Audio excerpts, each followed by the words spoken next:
So, welcome everybody. Um, I am so happy to have everybody joining tonight and for this more than important conversation for me. This is something that I feel like so many of us are dealing with, or have dealt with, or are scared of. And so, people don't talk about this a lot, only if it's a diagnosis or somebody starts forgetting things and then, oh, it's discussed or not. My mom does not call dementia. She calls it that stuff. And I used to be so mad. I'm like, you're intelligent. Why are you doing that? But I think it's a fear for her, right? So she don't want to say it. Um, and I've watched kind of how she's navigated aunts, my grandmother. If you all hear something in the background, they're doing construction on my street. Sorry. And clearly behind budget, behind the schedule because they are still working at 6:30 at night. I apologize. But such fear around this topic, trauma, denial, a lot of things come up around dementia. So I think this is an important conversation to have, and specifically for Black families, how this shows up. And when you think about how systems already impact our lives in terms of racism and all the other isms, having to care for people with this kind of issue and disease gets real tricky. So I think this conversation is needed. And I want to say before we start, everybody, this is a three-part series. We will be talking again on September 17th, Thursday, September 17th at 6:30, and then again October 15th. It's no way for us to cover all this in one time, in one night. No way. It's just no way. Yeah. So just wanted to let everybody know that this is a three-part series, and invite you to come back, and I'll talk more about that as we proceed. So, um, my grandmother had vascular dementia. That was my introduction to it. And I just remember feeling like, what? Because my grandmother was the love of my life. And truly, like, somebody that just was strong and powerful and will cuss you out and loved music and was just the ultimate cook, gardener, all the things. And it took that from her, right? So it was tough. And so I just remember thinking that at the time, man, why? What is this? And I don't want it, whatever it is.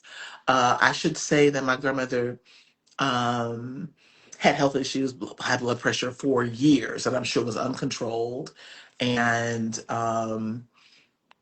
dealt with other health issues. And so there's that.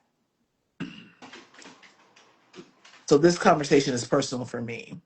Um, what I want to do tonight is kind of replace the fear with information. You are going to be, Valencia, the expert, because I don't know. You Yeah. know way more than I'll ever know about dementia. So, what I want to do before we get started is have you talk about who you are, what you do, who you work with, and why you specialize in this particular thing.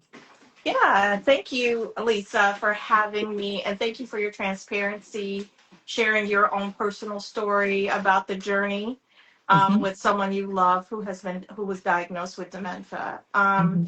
So I have a doctorate in clinical psychology. I focused my specialty in the area of neuropsychology, particularly with dementia. For a number of reasons, but let me tell you a little bit more about me. So I graduated from right here in Chicago, Roosevelt University. Yay! Me Yeah, too. Yes. Uh-huh. and Undergrad. Yep. I trained here during my program. So I trained in neuropsychology at the University of Chicago and the University of Illinois Chicago and Stroger.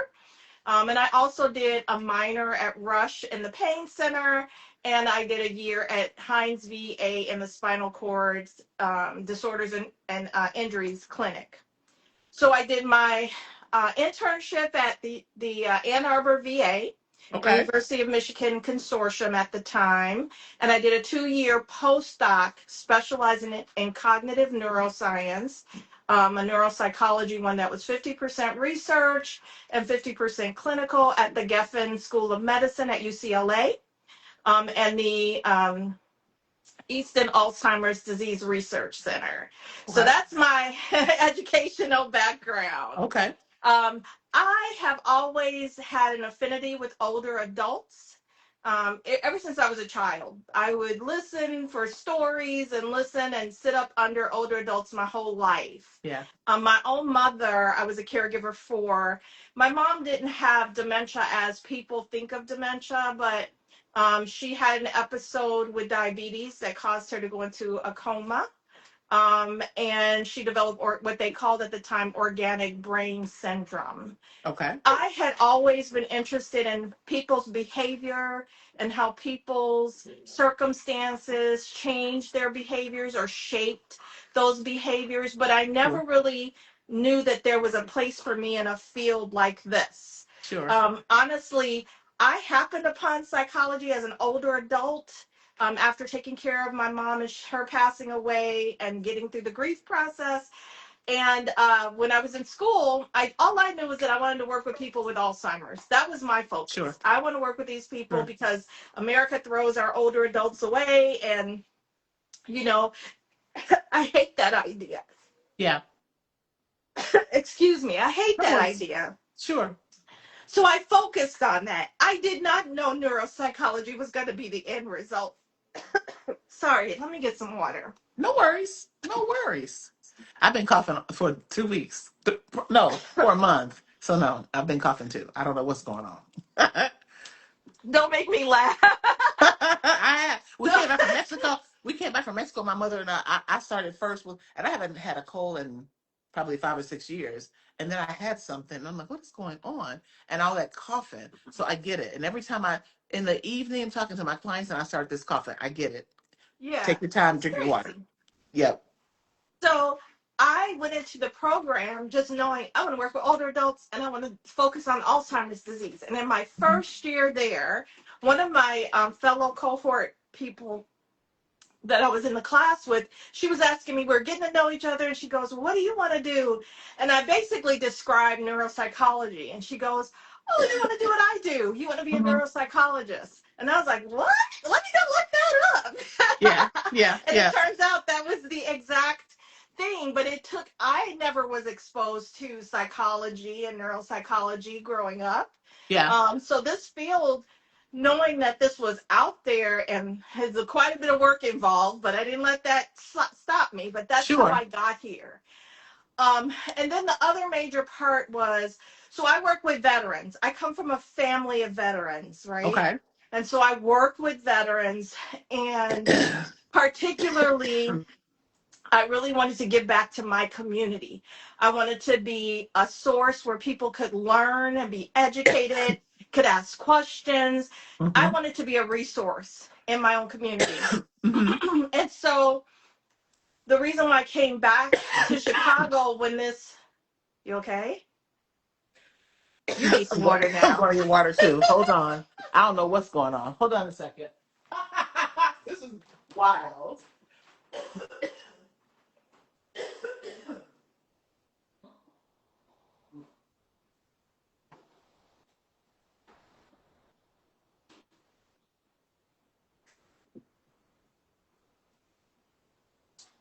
All right. I typically have water here, but I didn't tonight. Continue, ma'am. All right, lady. And so it was just really important for me. I'm at a VA that is mostly the patient population is African American, and you don't often get that. And so that's what I do. I'm a neuropsychologist at the Veterans Administration here in Chicago. and I work with a primarily African American population, and my specialty is dementia. Beautiful. Um, I love your journey. Did you graduate? Did you go to grad school as an older student? Yes, I went through my whole program as an older student. So when I was younger, I was doing things like theater and dance. I was a scholarship student at the Joel Hall School of Dance. I moved to California. I was adventurous. I was living my life. I graduated from CVS. So, any of you guys out there, yes, I'm a Ah, Cavalier. okay, okay, okay, I'm a okay. true Chicago girl. Yes, So, I graduated with a bookkeeping certificate. So, I was able to work. I had good jobs. I just was a wanderer. I didn't know, I just wherever the wind blew at that time. I always knew I wanted to go back to school. And originally, I went back for pre law. hmm. But my dad was very against me being a prosecuting criminal attorney. He was scared for Ah, me, especially oh, back in that time. So, yeah, yeah, so I was yeah, 40, you guys. I was 40 when I started the entire journey to my doctorate. So yeah. I finished my bachelor's degree. I started my doctoral program in 2011 and I graduated in 2017. I took an extra year to get I wanted to beef up. Honestly, I wanted to not have resistance against neuropsychology is very competitive, right? And Right. it really depends how you received in your postdoc, depends on where you got your internship. All these things are there's only so many placements in the country every year, Ah, and it's I one of the got you. most competitive things. So I wanted my resume locked down in my CV to be like, I'm a PsyD, I know, but I do a lot of research, and some places prefer PhDs, so that Sure. cuts out a section. At the time, it cut out a section of opportunities. There's Mm-hmm. also places I didn't want to live necessarily Right. because I didn't think it would be great for me to live in some of these places. So it limited to more of the cities that were more competitive, which Yeah. means your resume, your CV has got to be pretty strong. And so I I love took it. it. I I love took it. an extra year. My dad was sick. I took an extra year, and my dad died a month after I started my internship. But he had made me promise to finish because I had waited so long to start. And he was so proud of me. So Good. I was 50 when I graduated. I love it. And this is what, and I'm not gonna spend a lot of time on that, but a lot of what I want to focus on with this particular work, as part of my social media work, is spotlighting women who are 50 and over, who have passions and who are doing these amazing things. And, um, you know, people don't talk about greater later a lot in our community, but um that's my life. We just talked about that last night. So yeah, thank you for sharing that. So is dementia one disease, So a dementia. diagnosis, or an umbrella term? Good question. Yeah. The people often get confused. They're like, is it Alzheimer's or is it dementia? Dementia is the umbrella term, and it's a term that is an old school term.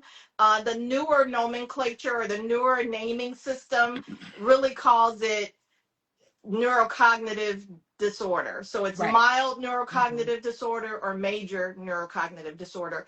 And the major would be consistent with what we know as dementia, and the minor is consistent with what people recognize as mild cognitive impairment. Quick question. Yeah, Senility. Many people, that's an she's old senile. word. It is. So can you talk about, because what I've been thinking a lot is, are we always saying somebody, is Senile. dealing with Alzheimer's or another form of dementia? Or is it just if you're 95 and you forget some shit, like, is that senility? Well, And is there a difference? at the time, I believe that senility was the word that people use for people with dementia. They just Okay, didn't call gotcha. it That that. makes Yeah. sense. Yeah, Yeah. that makes There sense. is a normal aging process, but it's not a process where you're losing your ability ultimately to function independently, right? And Right, it's not going to progress. It's just you're getting older, and so you notice some changes, whatever. But right. usually, when people were saying, oh, that person is the how we used to say it is senile. We don't do that Hmm. anymore. Right. Has, that's probably pretty much what they were. They just were never diagnosed. Okay. Perfect. Yeah. Is dementia a normal or inevitable part of aging? It is not an I'm inevitable so, part of yeah. aging. So lots of people assume that. They're like, "Oh, they're older, so it must be." What I People will ask me, "Why do we see so much now?" Right? And Right. I always say, "Well, let's think about this cuz I believe in critical thinking." Mm-hmm. Let's think about this. How long do you think people lived until 20 years ago? Well, it wasn't 100 Right. regularly, Right. right? Right. We have developed all kinds of ways to keep people here now, a Yes. lot longer. And Yep. so our lifespan, even though now we're going backwards in our lifespan, we won't talk about that, but the lifespan has increased, Mm-hmm. and Mm-hmm. so because of that, we see more diseases that our people are at risk for because of age. So Absolutely. while aging is a risk factor for dementia, it doesn't mean that everyone that gets older will have dementia. And I should know because I see enough 90-plus-year-olds who are just fine. Right. Right. Um, Me too. There are people in my family who have been 90 and 95 and were fine, didn't have any memory issues at all. So I agree with you. Does it always begin with memory loss? No, it does not. So we were talking about whether Alzheimer's and dementia were the same thing. So again, dementia is the umbrella that people use. Mm-hmm. Then you have Alzheimer's disease, which does start with memory. In fact, if it doesn't start with memory, it's not considered to be Alzheimer's because we look at the progression from Okay. what happened first. But you have Alzheimer's disease, which starts with memory. You Mm-hmm. have vascular dementia, which can start with memory, but it's a different memory pattern than Alzheimer's disease. It's more of a Sure. retrieval based memory problem. Okay. Then you have frontal temporal dementia, which can start with language, it can Mm-hmm. start with behavior changes, Mm-hmm. disinhibition, things like that. Mm-hmm. You also have okay, so you have progressive supranuclear palsy, which falls under FTD. Okay. You have Parkinson's dementia, Mm-hmm. um, Lewy body dementia, which starts with some hallucinations.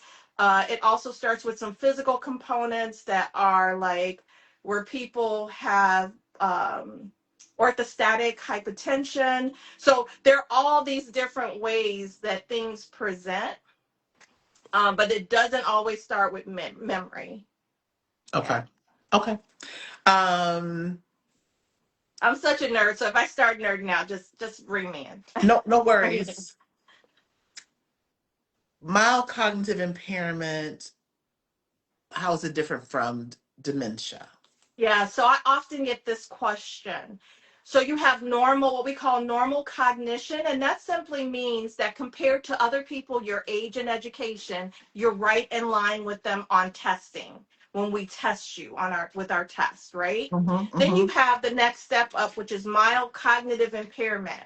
That means that your brain is not functioning like it used to. It's not functioning as good as we expect it to compared to others your age and education, but you're Sure. still functional. That means if I left you at home alone, I'm not going to come back to water running over or maybe a fire or you getting lost, um, you missing your medications, things like that. So Right.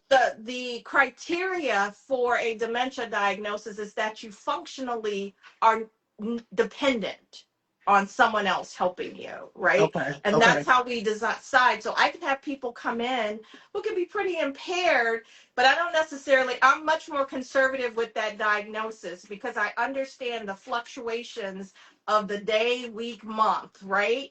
And Right. so if somebody comes in and they didn't eat and they have diabetes, some of that may be overlaying and causing things to look a little worse on testing. So you Sure. have to be able to take all those things into consideration. But until they're not able to take care of themselves, where they're missing medication, somebody has to handle the finances, they're getting lost when they're driving, or they're having near miss accidents. And sometimes that happens very earlier, like in a frontal temporal dementia. Sometimes they can't function on their own because of it's the frontal lobe of the brain, right? Right. Executive functioning. Right. And so they'll get that diagnosis of dementia earlier. Sure. Did that answer your question? It Yeah. did. Thank you. And I want to say too that I think sometimes um, having family members be diagnosed with dementia, and I'm going to ask you about that process too, so people can understand that. What does that look like? It used to look like mocha, right? But and You people never saying look like the mocha. yeah, and then people saying, well, they can't, they won't ever know until you die, and they actually go into the brain, and blah blah blah. So, but now there are other ways to know if people are dealing with that. So, I think the diagnosis and the thought of somebody having it is so traumatic for people. Yeah. It takes them to a place, and that's another reason why I want to do this because I feel like people need to understand the different kinds mild cognitive impairment versus um, a solid definite, a diagnosis of like Alzheimer's or frontal lobe dementia, all of that. But here's Mm-hmm. what I want to say too. Today I walked into my uncle. My uncle was put in the hospital yesterday. He's 76, doing his thing. He's retired, can remember everything, right? And so I walked into his hospital room today. He has a bowel blockage, a Mm-hmm. mild one. Mm-hmm. And they had just finished doing a procedure that he was very upset about and angry Mm-hmm. and also hungry and all the things. So I'm in there talking to him. He keeps calling me Johnny. That's my mother. Uh, And I was like, sir, I'm not mommy. I'm not Johnny. I'm Lisa. Oh, baby, I know that. And at first it kind of really threw me off. And then I was like, he just, first of all, he was moaning and groaning when I walked into the hall. I had to stand mm-hmm. outside while they were doing this procedure. So he was completely off, right? Also hasn't been eating, also has been sick, all the things. So I said, hey, slow down, Lisa. He not he doesn't have dementia. He just has been going. He's in the hospital. He hasn't been eating. So I think we get so scared. Any little thing, right, Yeah. that happens, and then after a while, he starts talking just like he normally does, and was calling me baby like he always does. And Yeah. my mother came, and he recognized her as Johnny. So I was like, okay. But it just made me think about how traumatic this is for people, and then we get so nervous about Yeah. it.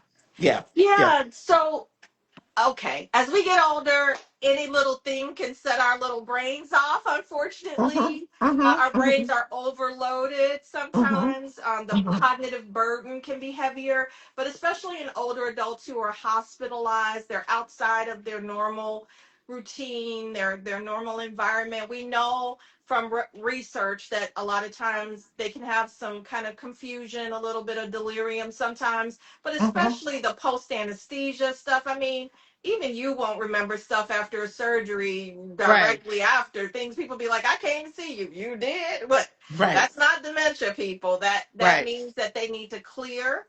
Those medications stay in the body a little bit longer in older adults, where the effects can be longer lasting, but Yeah. really, like the pain, even though the pain medication wears off, the drugs are still in the body. It's hard to explain that sometimes, but with older adults, I won't even see you if you've just been in the hospital and you've just had a surgery, because I want you to be as close to baseline as you can be. And I recognize that if you've been through this traumatic event, he's had to have surgery, he had a bowel obstruction, he had a lot going on, Mhm. that you're probably not going to be your best, No. right?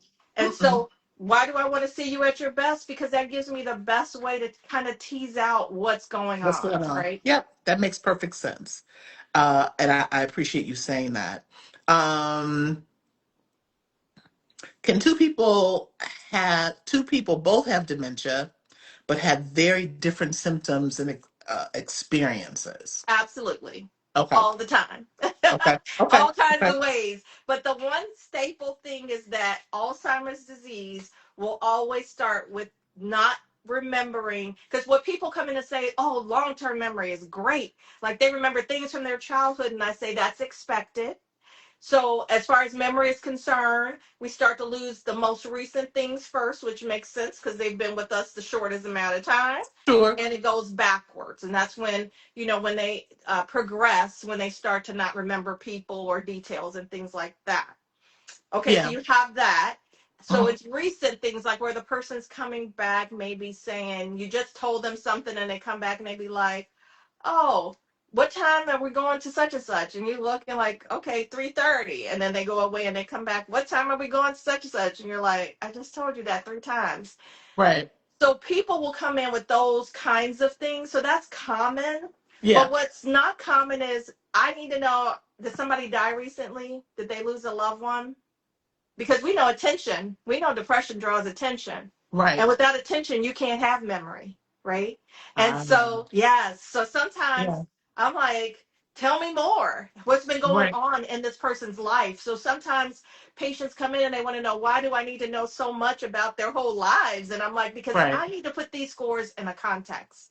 And particularly in African American communities, nobody gets our context, Ah. right? When a Yeah. person says, "Oh, this person isn't taking their medication," like when I read that in a chart, guess what I want to know? So tell me why you're not taking your medication. Guess what some of the answers have been? Well, because I couldn't afford to get my prescription, so I cut it in half and I'm taking half. Well, Yeah. no, don't do that, please. Please don't do that, because Right. there's a reason why they gave you that dose, and there's a reason why nothing's controlled because Right. you're divvying up your medication. Oh, sometimes I skip it to make it last longer. Right. Sometimes it's just because they don't understand the importance of taking it. They really don't understand. Sure. So it's not because what you might hear is non-adherent is Yeah. not because they're non-adherent. It's because sometimes the understanding isn't there, and You know that's what? never more. And Valencia, that is so true. I worked in dialysis as a nephrology social worker, and when sometimes people just crash into dialysis, you know, some people know, right, that they're going that way, but a lot of people just crash into it because they don't go to the doctor.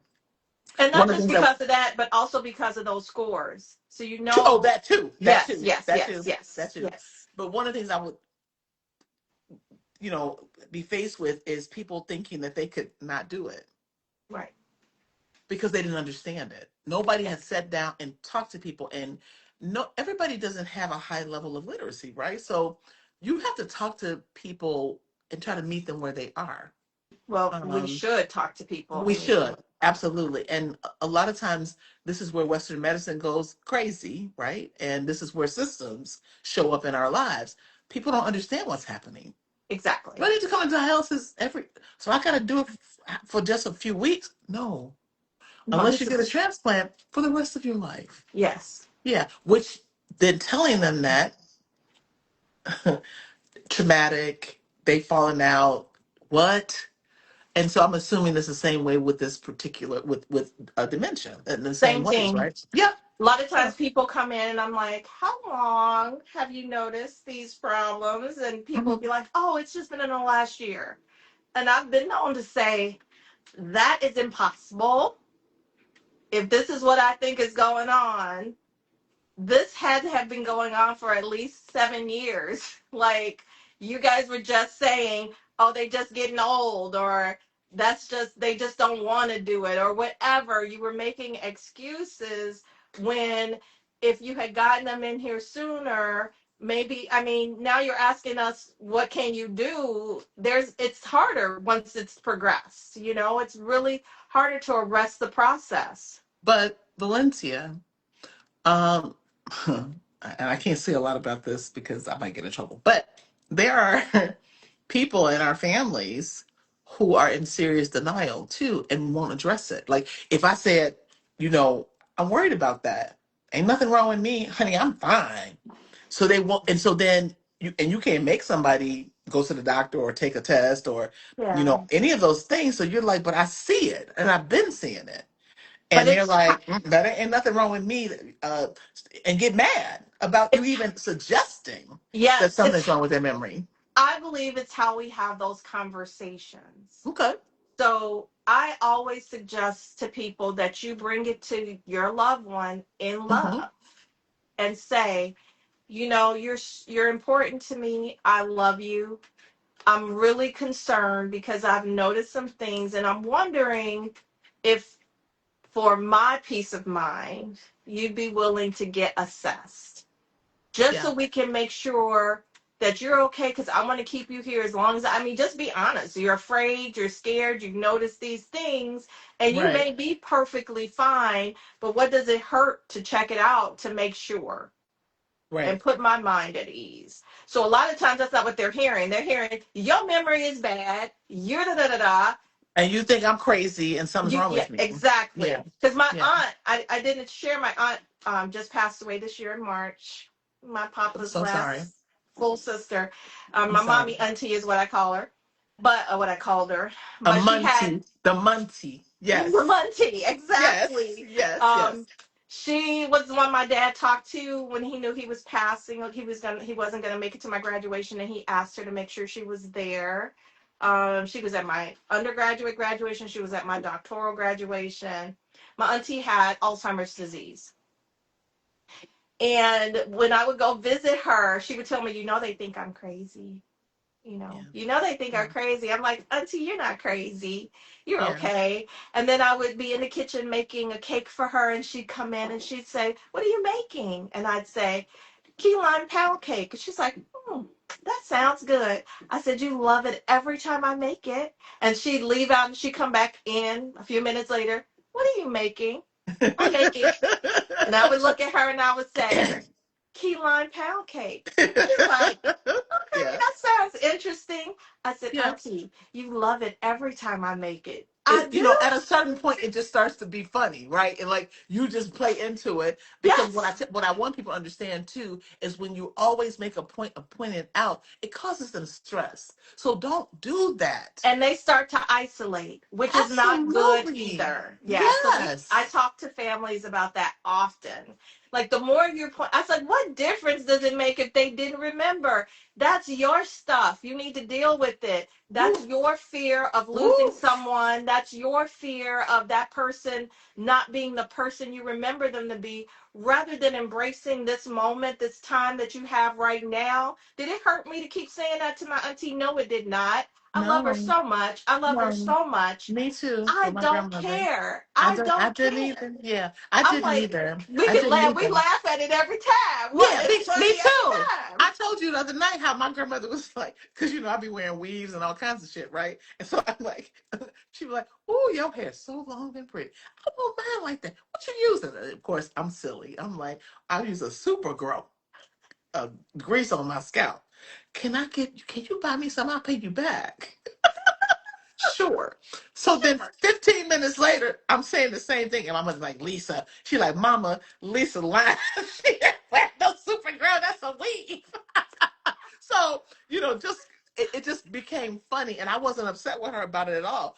The Literally they can't help it. Right. Their They brain is can't not help it. functioning. That's That not part is functioning. broken. So let's Yes. live in the moment that they're in rather than trying Yes. to be upset. And let's deal with our grief, right? That's I, it. I That's the always point. say Yeah. it's the long goodbye, right? Yes. Because you see them, you start losing pieces of them.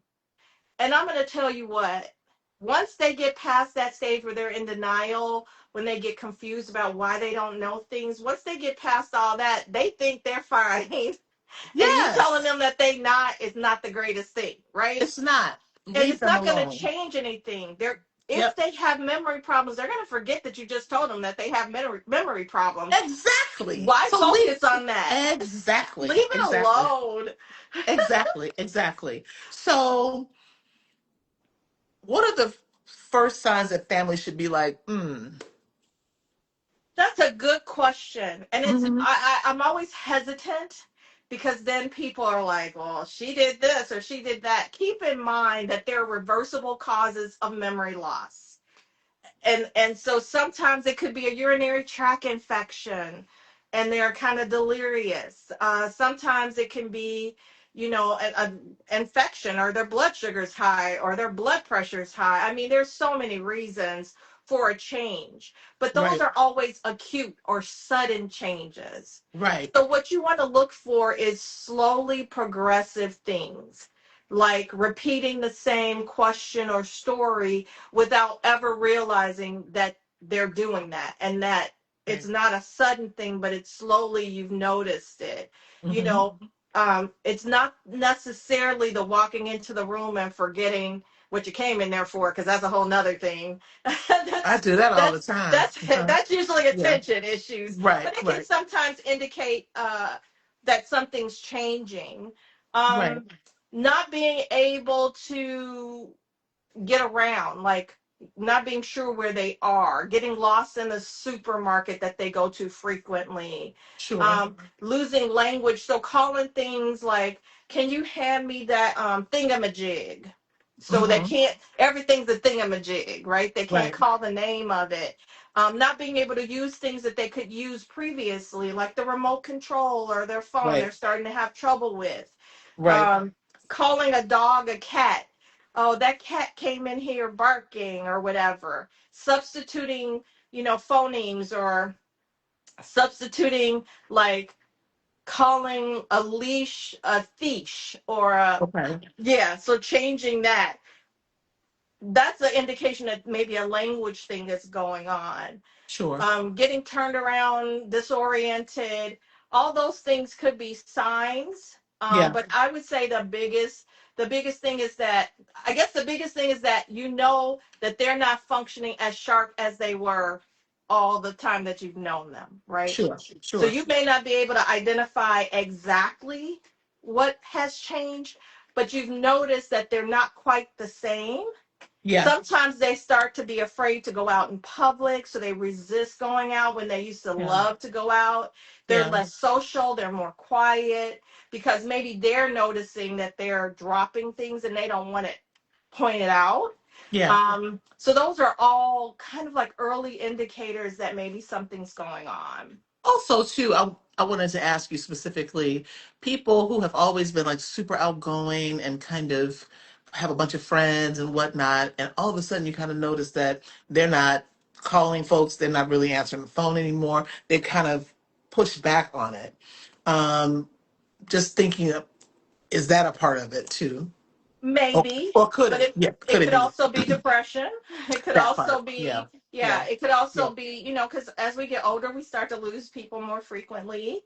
Um, Yes. and so Yes. sometimes it's just dealing with that mortality, and but usually if it's like, usually you want to go do these things. Usually you're interested in that. It could be depression, as you know, because that's Yeah. how depression can Sure. Yep. present. And keep Uh-huh. in mind that depression that's untreated is also a risk factor for dementia later in I'm life. so glad you said that. Yeah. Thank you, because You're I forgot. welcome. Yeah. So yeah, I need to really say that being depressed for long periods of time can definitely impact your memory. Hmm. So um, that's something for people to think about too with older people. And I think a lot of when I was doing psychosocial assessments for my kidney, when I was doing nephrology social work for Vita and Fresenius, I was responsible for doing the psychosocial assessment. Hmm. And what I noticed that a lot of Black people have issues around sadness and depression. They won't admit it. They're like, Because I I'm don't never, think they understand that yeah. it's depression. Like, I mean, a good example would be a patient that I had that came in, and I talked to his daughter, who is lovely. I told her, if every person that came into my office did what you did, I would Hmm. be the happiest provider in the world. Sure, Because she sure. took everything I told her, and honey, she was on it. Yeah, 6 months later, her dad's in my office. He's smiling. He's now going out. He's got the behavior activation going. She's taking him out to the yeah, play and stuff. She's like, "We gonna do this, Daddy." And Daddy, we gonna. I mean, like, if she could be, if it could be me, a daddy's girl, she was me as a yeah, daddy's girl, right? She yeah. was on it. And And I when and he, I, and I want to make a point right there. that a lot of times when the caretaker falls into denial or they're angry, and one of the things we talked about the other night, really, briefly, or maybe a lot when we talked about it, but was that all this old stuff from whatever didn't happen in the parenting then shows up, and we'll talk about that in part two some more. But um, I feel like you miss opportunities. Yep. Keep taking them places. Keep taking, enjoying dinners or whatever you've been doing with them. Talk to them, engage them. I feel like the less stress that they feel, the better they are. Like, and it just makes them be able to function, even though their memory may be declining, they still can function and they're happy, right? Yep. So making sure that you're doing things to help them stay in a certain state of mind rather than always reminding them of their deficit, Exactly. or denying it, being like nothing's wrong with you. Well, ain't nothing wrong with you. You just acting this. Yeah. What? Yeah.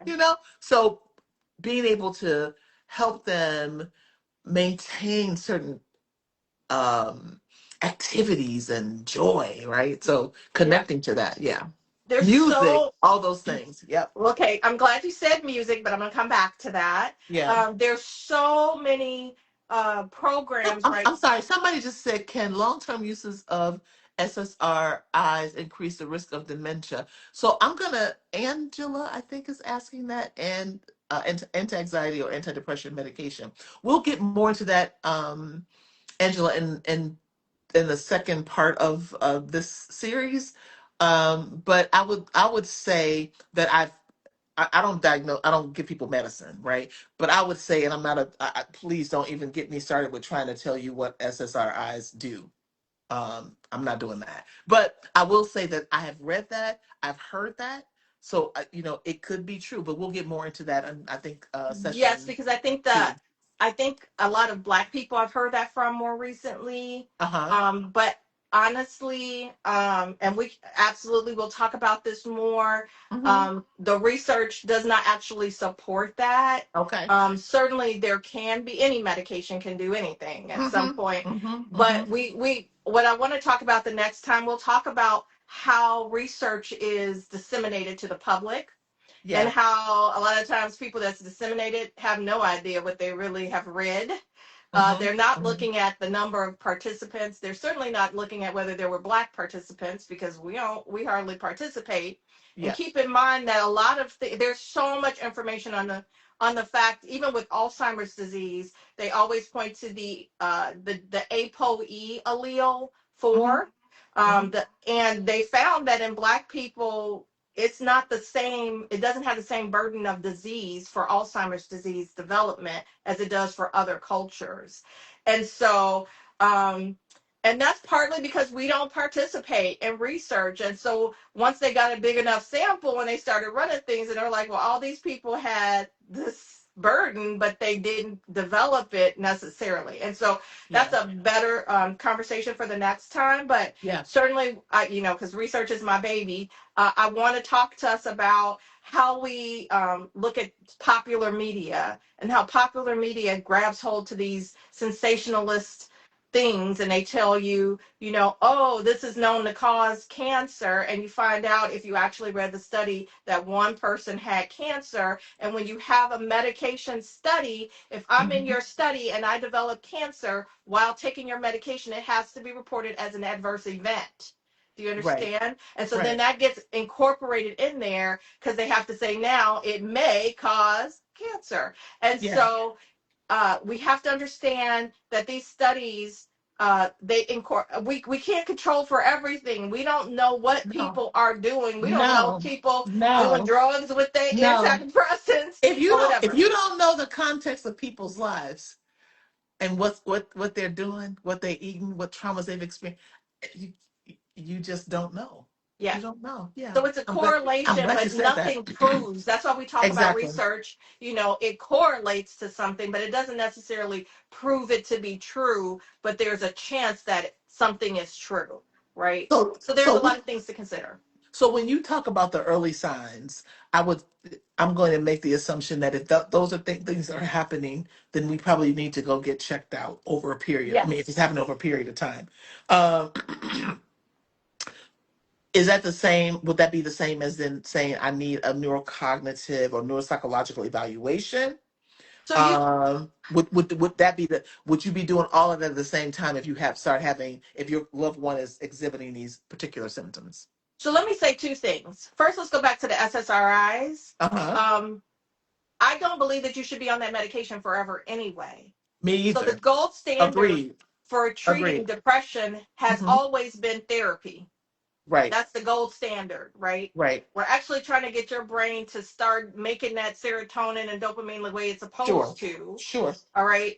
And so people want to take a pill and they don't want to do the work. And that's part of the problem with that. Right. Okay. Right. Right. So back to what you were asking me. Oh, doggone it. Reset me, Lisa. What were you I asking? was just saying, you gave the symptoms, some of the things that could be going on that make you go, and then I was just saying, Oh, I'm just yes. assuming that that would be when you might say, hey, we need to get this checked out. Like, Yes. And I need to take you to the doctor. We need to get, see a geriatric psychiatrist, whatever that is, neuropsychologist, whatever, so we can figure out what's going on here. so I will tell you a couple of things that I found working in the community Mm-hmm.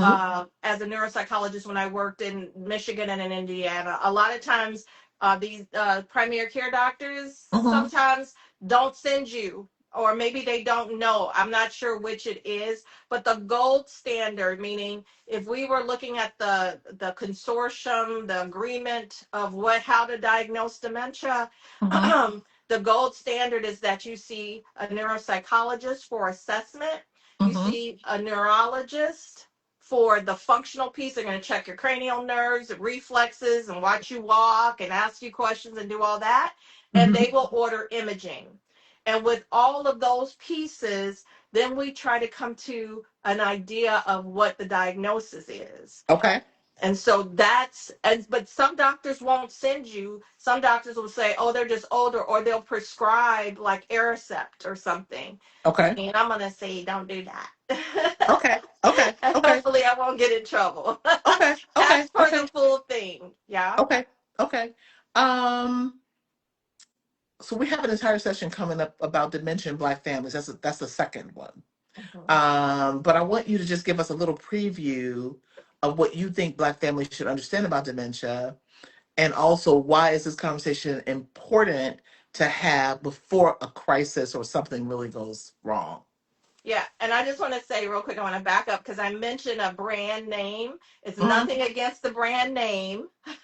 Okay. Yeah. But Yeah. I'm saying, before you start taking medication, wouldn't you like a solid diagnosis? Is all I'm Sure. saying. Yes, for sure. So Yeah. I just don't want people being like, she said, don't take. That is not what Dr. Montgomery said. So please Right. don't take it that way. Right. All right. So back to what you were asking, which I have to keep resetting myself. You were asked, oh, about Black communities, Black Yeah. families, what people need to know. So we're just Whew, a little preview of a part little two. preview. Yeah. So African Americans are disproportionately affected by Alzheimer's disease and Yeah. other dementias. Okay, Hmm. Hmm. even though we make up a smaller part of the population, it Hmm. occurs in our population more frequently than it Right. really should. Right. And there are a number of reasons why. Some of Hmm. those are lifestyle things. Hmm. Sometimes people are concerned about it being genetic because Aunt Judy had it or whatever, and they Hmm. have no idea how old Aunt Judy was when she was diagnosed, what her course was. So Right. pay attention to your family and ask questions. Right. We don't ask questions. We just assume we know. Everybody assumes that when somebody has problems with their memory, it's Alzheimer's. So there's so much miseducation, lack of education. It's a Yep. paucity of information in our Yep. community Yep. Yep. to understand these things. And I think it behooves us to know why people get it and how maybe we can shore ourselves up so that we're not likely to be in my office in 20 years. Sure. Yeah. I also want to say too, medical mistrust plays a big part in how Black people approach any medical issue. We don't trust Western medicine, and we Mm-hmm. know why. And I'm Mm-hmm. not getting into that tonight. We can talk about that more part two, but there's a lot of reasons why we don't trust it. Um, Family secrecy, being embarrassed, having shame about potentially something being wrong with grandma or auntie or shit you.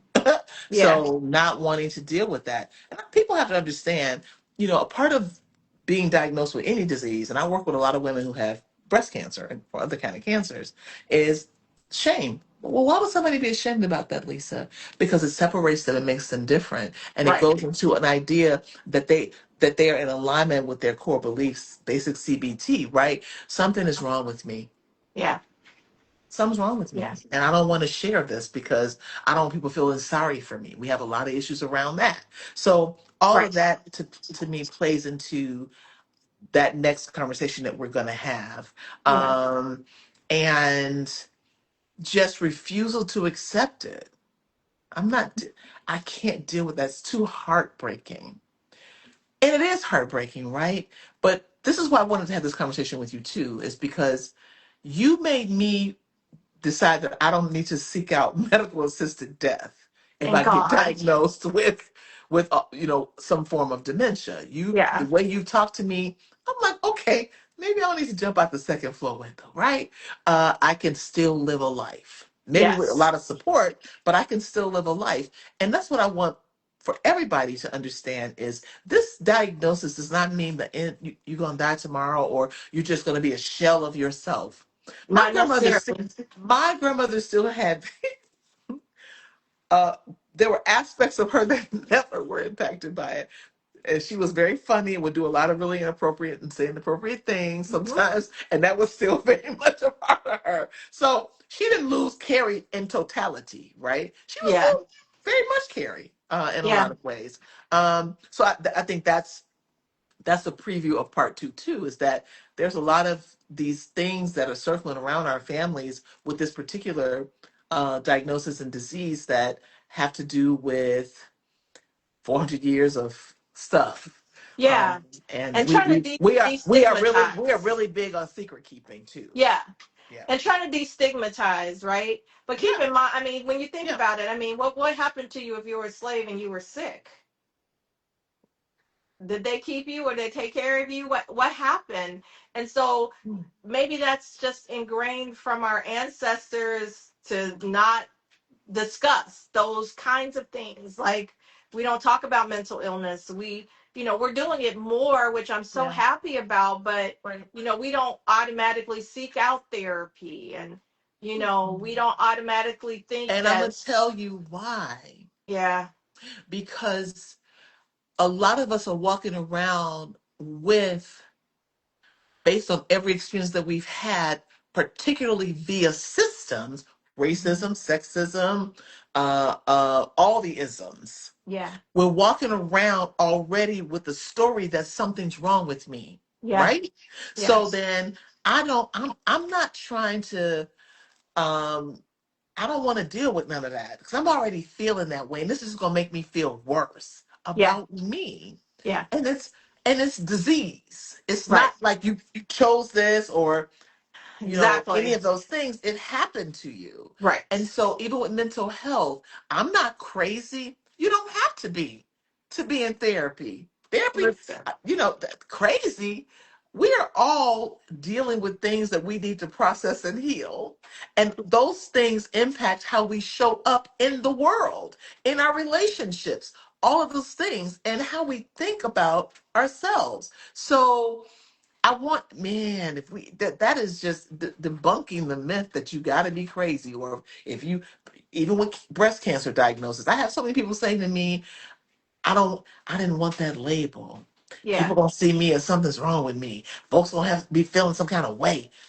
No, they're not. They're gonna be like, oh, can I support you? And Yeah. if How can somebody's I feeling support you? exactly, We're so so afraid of the negative evaluation. Yeah. absolutely, yeah. Okay, so we But got. back to one more thing. Back to Go ahead. crazy. Sometimes my patients come in here and it's like, yeah, so you think I'm what? You think I'm crazy? And I go, I don't use that word in my office. I said, unless I'm saying, you're so crazy. Right.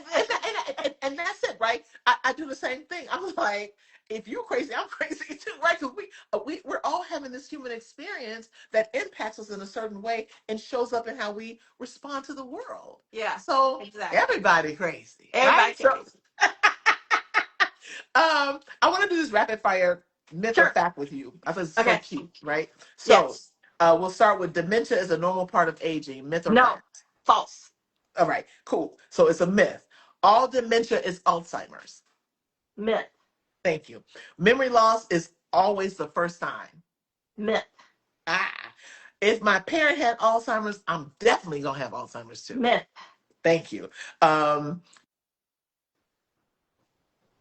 Oh, did you freeze? Did I freeze? using the app. What? Okay. That was odd. That was Okay. all right. Quit playing with Yeah, so us. here we are. So, there's no point in getting diagnosed because there's nothing you can do anyway. Myth. Okay.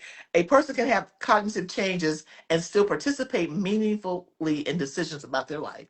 Truth. Truth. Yay. Yes. Absolutely. So Absolutely.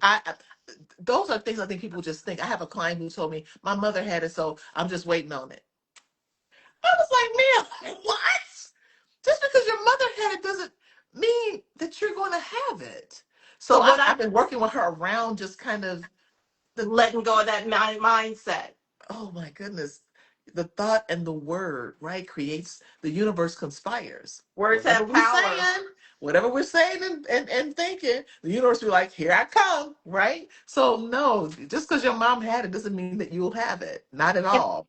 people always Um, think, oh, sorry. go People ahead, go ahead. always think about memory loss as this really horrible thing.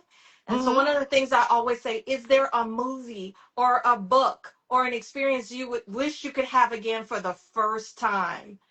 They get to have a lot of firsts again. Yes. They get to I have a love lot of that. firsts I again. love that. I love And you that. get to experience that with them.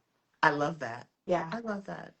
Um, two things. We got 3 minutes, so let me hurry. Um, thanks so much for joining us tonight. There was a question about from um, Ultimate You Cosmetics. I think she asked about amnesiac episodes. I don't know if it. Amnesia. Oh yeah, amnesia. Uh huh. Episodes of amnesia. Yeah. Yeah, it Uh. depends on the context of that, right? We call people with memory loss and Alzheimer's disease, we call their profile amnestic. It's because of the way they lose the Ah. memories. So just like when you have amnesia, you can't remember whatever, like car accidents. If you hit your head, you may not Yeah. remember, retrograde amnesia, and you have also anterograde amnesia. And so amnestic problems can also show up in psychiatric disorders, if you know what I Okay. mean. Okay. So Okay. it depends on how the context of that, right? Okay, okay. Yeah.